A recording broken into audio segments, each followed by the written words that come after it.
Bienvenue à cette lecture présentée par le Centre culturel irlandais dans le cadre de la Nuit de la littérature organisée par le FICEP, le Forum des instituts culturels étrangers à Paris. Nous sommes ravis de partager avec vous ce soir Notes to Self, note à usage personnel de l'écrivaine irlandaise Emily Pine, traduit de l'anglais par Marguerite Capel et publié par les éditions Delcourt. Il s'agit du premier livre d'Emily Pine, un recueil de 6 essais et un magnifique témoignage sur sa vie de femme, ses failles intimes, ses combats, ses colères et ses renoncements. Emily lira un court extrait de son œuvre et répondra à 3 questions.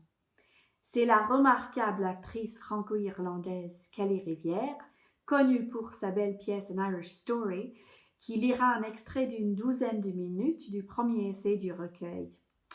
N'hésitez pas à nous suivre sur les réseaux sociaux et nous rendre visite à la rentrée au Centre culturel irlandais, situé juste derrière le Panthéon. But for now, we hope you enjoy the reading. Thank you.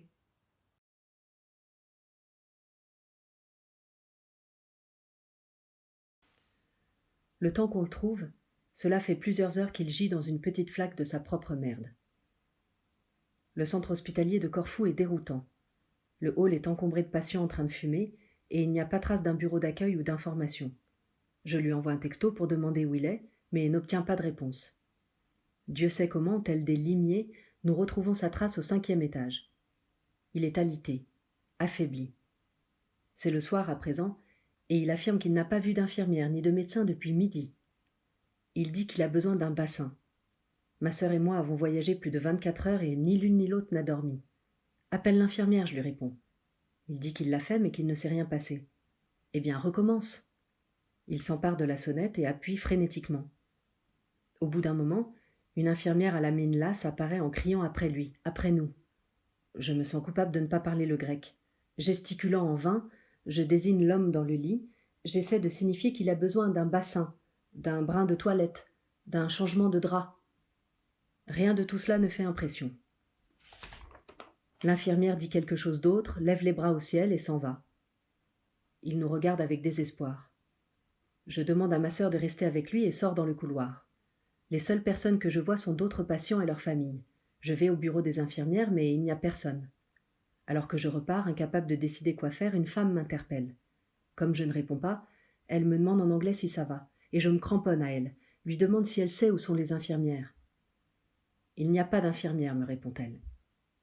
Un homme âgé se penche vers nous. « Sans votre famille ici, vous êtes mort. » Ces mots vont devenir un mantra pour nous au cours des semaines que nous passons en Grèce à essayer de prendre soin de notre père et de le ramener à la vie. Très vite, nous apprenons à quel point l'hôpital est en sous-effectif. Il n'y a pas de médecin après 14 heures et après 17 heures seulement une infirmière par service. Dans ce couloir, je compte 6 chambres avec jusqu'à 6 patients dans chacune d'elles. L'infirmière parvient à peine à répondre aux besoins médicaux de base de tous ces gens. Elle n'a pas le temps de gérer les problèmes d'incontinence. Nous apprenons également que cet étage, officiellement réservé aux patients ayant besoin de médecine interne, est surnommé le service des mourants. La femme grecque qui parle l'anglais me dit que je dois m'occuper de mon père.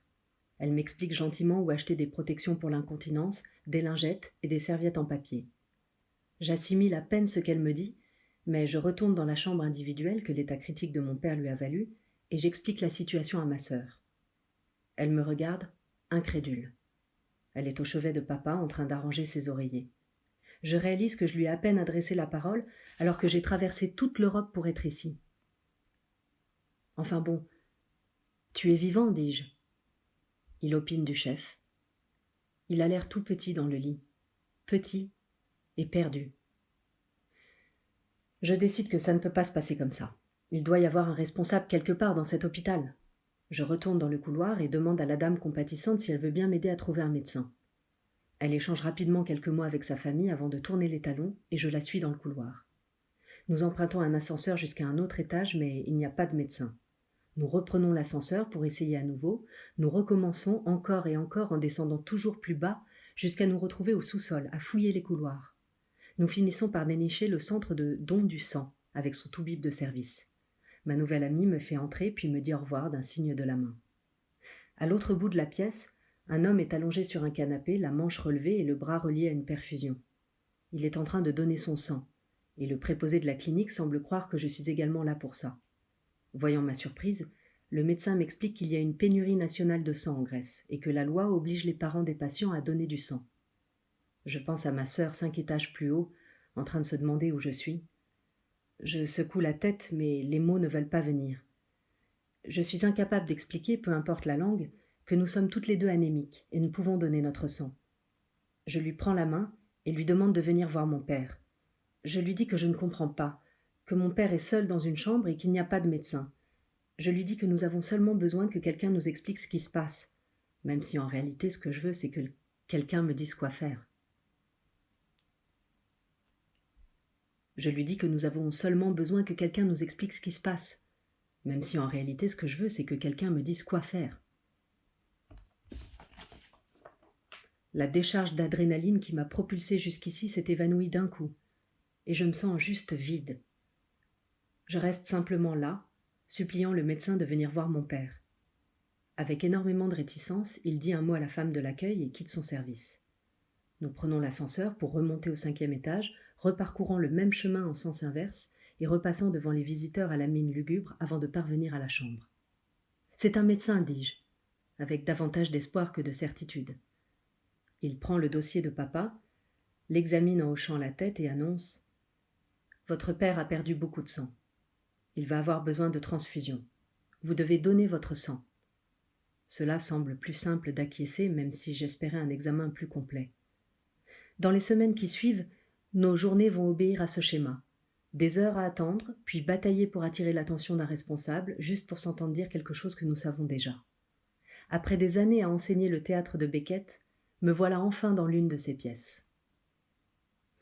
Ayant délivré son verdict, le médecin hoche à nouveau la tête et s'en va. Dans son sillage, je me tourne vers mon père pour savoir ce que je dois faire, mais il se contente de me regarder à son tour, espérant un réconfort que je suis incapable de lui apporter. J'essaie de sourire. Nous sommes maintenant ici depuis plus d'1 heure, et même si je sais qu'il est soulagé de nous voir et que la présence de ma sœur pour lui tenir la main lui a permis de se sentir beaucoup moins seul, il gît toujours dans des draps sales. Puisque personne d'autre ne va nous aider, je demande à ma sœur de venir avec moi. On revient vite. En bas, nous trouvons la boutique de l'hôpital qui vend un assortiment utile d'encas chauds et de boissons et les produits nécessaires pour s'occuper d'un patient. Nous achetons des lingettes et des protections urinaires et, sur une inspiration de dernière minute, ma sœur prend une boîte de gants chirurgicaux. Ces derniers se révéleront par la suite d'une valeur inestimable. Quand nous expliquons à papa ce que nous allons faire, il est angoissé et gêné. Mais l'odeur dans la pièce est maintenant insoutenable, et cela nous pousse à être aussi efficaces et professionnels que possible. Nous le nettoyons. Une fois les draps sales rassemblés, je les porte dans ce qui semble être un débarras et les y abandonne coupablement. Dans un service apparemment désert, je prends des draps propres sur un lit et des couvertures sur un autre en me disant « Aux grands mots, les grands remèdes ». Quand je reviens dans la chambre, ma sœur a réussi à faire rire papa. En le bordant dans ces nouveaux draps, nous comprenons clairement à quel point notre humanité dépend de ces choses basiques. Rien n'a vraiment changé, et je n'y vois pas plus clair sur l'état de santé de papa, mais nous avons l'impression d'avoir accompli quelque chose d'immense. Il se fait tard. Nous nous mettons d'accord. Je vais passer la nuit à l'hôpital tandis que ma sœur ira à l'hôtel en ville. J'ai envie de la suivre, mais à partir de maintenant, nous allons nous relayer auprès de papa. Elle quitte le service juste à temps. Il ferme les portes à 23 heures. La présence des membres de la famille est autorisée, mais la fermeture des portes interdit les allées et venues. Après lui avoir dit au revoir en la serrant dans mes bras, je retourne dans la chambre. Je n'envie pas l'expédition solitaire de ma sœur pour trouver un endroit où dormir, mais je ne sais vraiment pas non plus comment affronter la nuit qui m'attend à l'hôpital. Papa a de nouveau sombré dans l'inconscience. J'écoute sa respiration. Je pose ma main sur sa poitrine pour sentir son cœur dont le battement est régulier, bien qu'il semble très faible. La poche de sang suspendue près de sa tête est maintenant presque vide. Je la surveille d'un œil inquiet, en me disant que je n'ai pas la force d'essayer de trouver quoi faire une fois qu'il n'y en aura plus. Je compose le numéro de sa compagnie d'assurance, mais tout ce que j'obtiens, c'est un message automatique. Quand je réalise que j'ai laissé mon chargeur dans le sac de ma sœur, j'abandonne l'idée de téléphoner à qui que ce soit d'autre. J'éteins les lumières et contemple par la fenêtre les collines au nord de l'hôpital. et j'écoute, tandis que le silence nocturne envahit le service. Le froid devient si intense que j'empile des couvertures sur papa. Je reste assise dans mon manteau et j'attends. Au bout d'un moment, la porte s'ouvre et l'infirmière fatiguée réapparaît. Je la regarde en silence ôter la poche de sang vide, la remplacer par une nouvelle et presser pour vérifier que ça circule. Elle porte un tablier qui semblerait plus approprié à un boucher dans un abattoir. Ce n'est qu'après son départ que je réalise qu'elle ne portait pas de gants chirurgicaux et ne sait pas laver les mains. Plus tard, dans la nuit, une autre infirmière apparaît et je parviens à sourire et à présenter la boîte de gants. Elle en prend une paire avec précaution et les glisse dans sa poche. Non, non, dis-je, avec un sourire empressé. Je lui demande de les mettre en mimant le geste, mais elle se contente d'agiter les doigts pour montrer qu'elle en porte déjà. Sauf que les siens sont couverts de sang et de taches.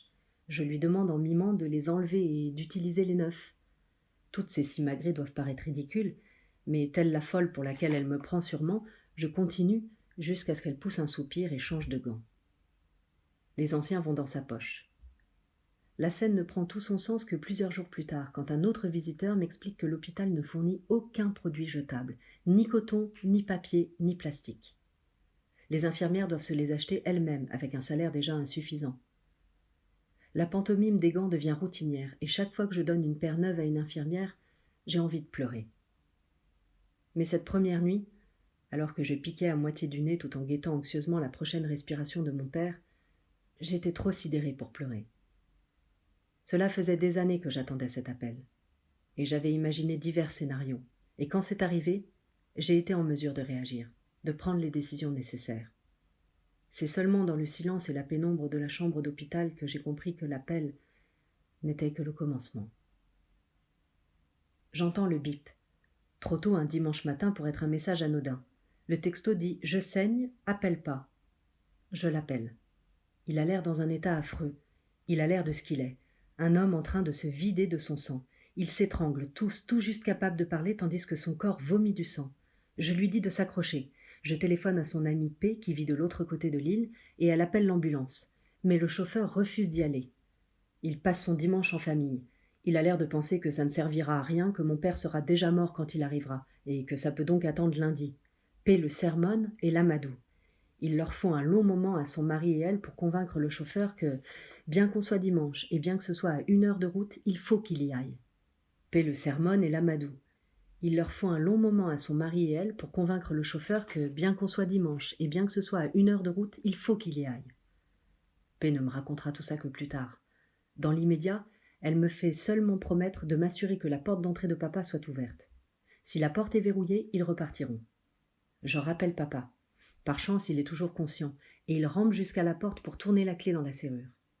Quand l'ambulance arrive dans le village, ses voisins indiquent où est sa maison. L'équipe de secours le ramasse sur le sol où il gît, désormais inconscient, et l'emmène à l'hôpital. En hiver, il n'y a pas de vol direct entre l'Irlande et la Grèce. Plusieurs heures après l'appel, ma sœur et moi prenons un vol de Dublin à Heathrow, notre première escale. L'avion est plein d'hommes arborant des écharpes de supporters et je réalise qu'un match de foot important doit se jouer. Au nouveau terminal 4, nous mangeons dans un restaurant italien. Même si c'est grotesque de se soucier de nourriture alors que votre père est en train de mourir, je commande des pâtes aux truffes. Et elles sont délicieuses. Pendant le dîner, je dis à ma sœur que je ne sais pas ce qui nous attend à notre arrivée en Grèce. Je lui dis que je suis fatiguée. Je lui raconte la fois où un soir, il y a des années, j'ai demandé à papa d'arrêter de boire, et lui qui s'était resservi un verre de vin pendant que je parlais, et moi qui pleurais, et lui qui me disait d'arrêter d'être aussi bête. Je lui raconte, même si j'arrive à peine à me l'avouer à moi-même, qu'à un moment, ce soir-là, je l'ai regardé, et j'ai pensé « Tu ferais mieux de mourir tout de suite ». Tout en mangeant et discutant, nous n'arrêtons pas de vérifier nos téléphones, un réflexe à la fois rempli d'espoir et de crainte. Nous n'avons pas eu de nouvelles depuis qu'il a été emmené à l'hôpital. Et nous savons toutes les deux qu'il pourrait être mort. Mon téléphone bip et je me jette dessus, mais ce n'est qu'une mise à jour automatique. Ma sœur me regarde. Elle sait que je n'ai jamais pu me résoudre à cesser de l'aimer.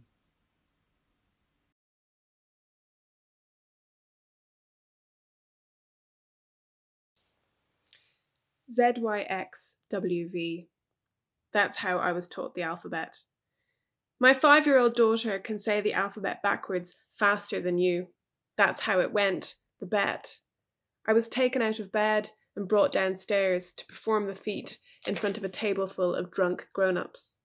The bet was won, I was returned to bed. Why my dad chose to teach me the alphabet backwards, I don't know. I've asked him and he doesn't know either. I put it down to the fact that he likes to stand at an angle to the world, that for him to follow the standard rule of A, B, C seems oppressively normal, and that as his first child, I was fallow ground for testing his theories. And I was a quick study because above all else, I wanted to be like and to be liked by my dad. Dad's unusual approach to parenting was not limited to the alphabet. When I was 4 years old, he took me to the beach. I made sandcastles by myself while he sat on a folding chair, reading. He had not packed a picnic, so when I said I was hungry, he sent me to find some other children in the hope that their parents would feed me. It worked. To this day, Dad tells this anecdote as a sign of his ingenuity. He has never been shy about sharing how happy he is to relinquish the duty of care towards his children. As we grew up, we knew not to ask anything of him. When I was 10 years old, Dad left us in a pub. He was angry because I hadn't stopped my 5-year-old sister from pouring her orange squash into his gin and tonic. He drove away, and he did not come back for us. We found someone else to give us dinner. We found someone else to drive us home. We put ourselves to bed. These did not feel like out of the ordinary things to have to do. Like all children of heavy drinkers, we developed a particular kind of watchfulness. We learned through experience not to trust. We learned to cope with crisis. And if ever we put ourselves in his way, he would say the most creatively hurtful things. When I became a teenager, he started calling me a slut, which in his special way could be wielded as both an insult and a compliment. It is hard to love an addict. Not just practically difficult in the picking up after them and the handling of those aspects of life they're not able for themselves, but metaphysically hard. It feels like bashing yourself against a wall, not just your head, but your whole self. It makes your heart hard. Caught between endless ultimatums, stop drinking, and radical acceptance, I love you no matter what. The person who loves the addict exhausts and renews their love on a daily basis. I used to push myself to reject him, to walk away, failing each time. I oscillated between caring for the man who was afflicted with this terrible disease and attempting to protect myself from the emotional fallout of having an alcoholic father. It took years of refusing him empathy before I realized that the only person I was hurting was myself. And now, as he lies in this hospital bed, wasted and yellow with sickness, a sickness which he has deliberately and consistently sought out, as his heart and blood and kidney functions are minutely monitored by these machines, I look at him and wonder, how can I love him? How can I save him when I can't even reach him?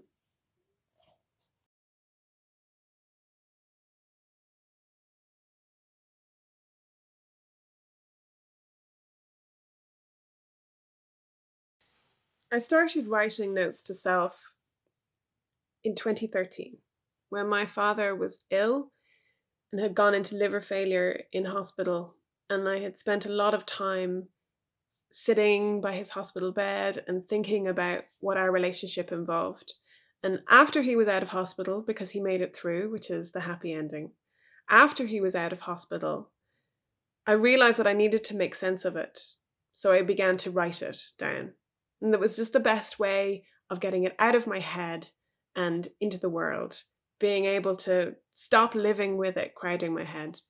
And once I'd done that, I realized there were lots of other parts of my life that I wanted to write about, things that I had kept quiet about, things that I had thought nobody else would be interested in, and that I realized after writing about my dad how important it was for me to express.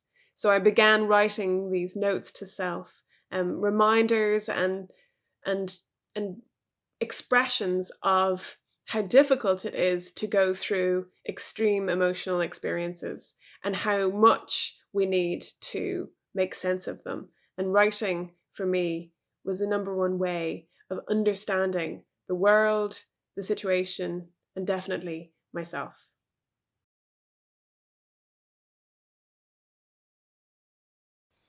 I chose this passage because it's about the complicated relationship that I have with my father. I have always adored him. I grew up wanting to be just like him and not really understanding why he wasn't like other people's dads. And he isn't, he's extraordinary, but he is also ill. He has this alcoholism in his life that makes it really difficult for him to be, just to be.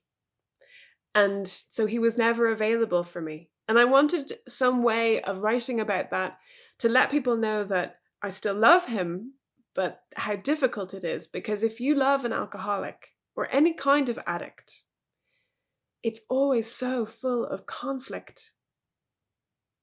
It's always so difficult. Like I say in the passage, it is like hitting yourself off a brick wall. And at some point, you have to say stop. And that's a really, really difficult decision to make.